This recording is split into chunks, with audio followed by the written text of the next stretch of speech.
মুর্শিদাবাদ জেলায় এবার 3700 হেক্টর জমিতে লিচু চাষ হয়েছে, কিন্তু কেমন লিচু উৎপন্ন হলো মুর্শিদাবাদের বিভিন্ন এলাকায় আমরা একটু খোঁজ নেওয়ার চেষ্টা করব। বলছি এবার লিচু কেমন হলো, কেমন লিচু?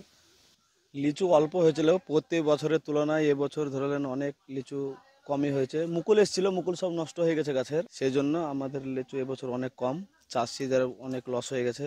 পার্টিরা বাইরে থেকে প্রতি বছর আসে, অনেক পার্টি আসে, সেই জন্য কোনো পার্টি আসেনি। বৃষ্টির জন্য সব ক্ষতি হয়ে গেছে। বৃষ্টিটা হলো লিচু শেষ হওয়ার দিকে। দু রকমের লিচু আছে, বোম্বাই আর গুটি। বোম্বাই লিচুটা ধরলেন যদি না হয় তাহলে গুটি হয়, আর গুটিটা না হলে বোম্বাই হয়। এবার দুটোই হয়নি, মানে মুকুল এসেছিল সব নষ্ট হয়ে গেছে। প্রতি বছরের তুলনায় এবছর একদম কম।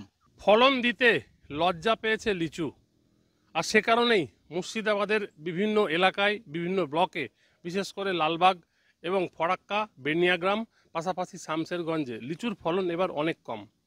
যারা লিচু ব্যবসা করেন সেই সমস্ত লিচু চাষিরা জানাচ্ছেন এবার 40 থেকে 50% লিচু হয়েছে লিচু গাছে, কোনো কোনো গাছে আবার লিচু হয়ইনি, যার ফলে এবার লিচুর একটা আকাল পড়বে বলেই মনে করা হচ্ছে। লিচু গাছে মাল আসেনি, বাগানদের খুব লস, বিরাট লস হবে এবছরে। আর অতিরিক্ত বর্ষা হচ্ছে, বর্ষা হওয়ার ফলে হয়তো গাছের জোর হয়ে গেছে, আমরা এটা ভাবছি। গাছে পাতা ছেড়ে দিয়েছে, পাতা ছেড়ে দেওয়ার পরে তো মুকুল আসবে না। এবার পাতা ছাড়া, মুকুল আসার আগে দিতে পাতা ছাড়তো, তাহলে আপনার ফলটা আসতো।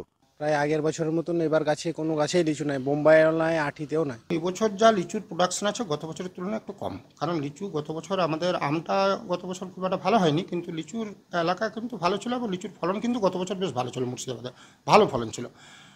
লিচু মারাত্মকভাবে সাই বিয়ারিং, আমি এটাকে অল্টারনেট বিয়ারিংও বলবো না বা ইরেগুলার বিয়ারিংও বলবো না, সাই বিয়ারিং বলবো। সাই বিয়ারিং মানে ফলন দিতে লজ্জা পায়। ওভারঅল পশ্চিমবঙ্গে লিচুর প্রোডাকশন কম এবছর। ক্যামেরায় অপূর্বর সঙ্গে করলেন আমার শহর লালবাগ, কলকাতা টিভি।